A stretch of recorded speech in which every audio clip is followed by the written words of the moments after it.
Morning at yun, nagising na ako. Kita rin ang ganda ng umaga. Luto itlog, tapos yung sinangag, binili lang natin.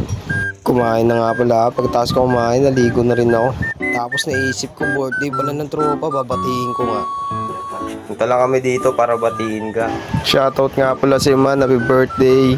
Yun, lumabas na rin kami. Pagkalabas namin, inantay namin siya. Tumabay nga muna ako saglit at nagbihis na rin ako, mamen. Pangit ang puta.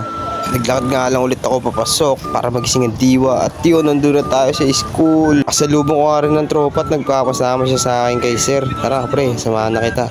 At yun, nandito na kami kala sir. Habang naglalakad nga ako, nakita ko rin yung isang tropa. Pre, ising lang daw ng 20 minutes at bumalik na agad dun sa gym. Yun, OTW na nga ako dun. Yun, ang sweet oh. Yun, utusan nga pala kami ni sir. Kunin daw namin yung mga electric fan, ibaba na daw namin doon. Pero nilinis muna namin kasi mabubuti kami estudyante. Okay, taktakin mo. Gayahin nga kita. Pak. Ganyan lang pala eh. Yun oh, galing magpanggap oh. Alam mo talaga ginagawa araw-araw. Maniwala sa akin. Baka kasi kupal eh no. Pagigit ko, tawa. Dito pinagbigyan ko ropa, intro daw siya. Kami ngayon, practice. Follow niyo sina. Nung nagka-practice na kami, kita-kita ang kapaligiran. Kupal! Tapos natin ngayon mag-practice. Uwi na kami. Yeah. Di pa pala kami uwi. Di pa pala kami. Kasi nagpapalo pa. Nakakapagod na nga yung senaryo na to, men.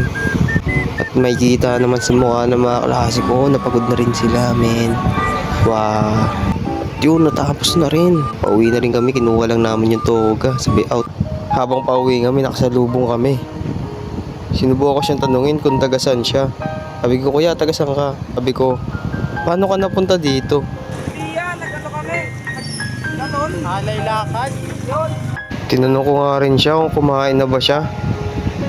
Tignan, nakakalungkot ang sagot. Kaya, tatlong araw na. At syempre, bago matulog, basa muna hanggang 2 page. Kakapagod yung practice. Shit, tulog na ako.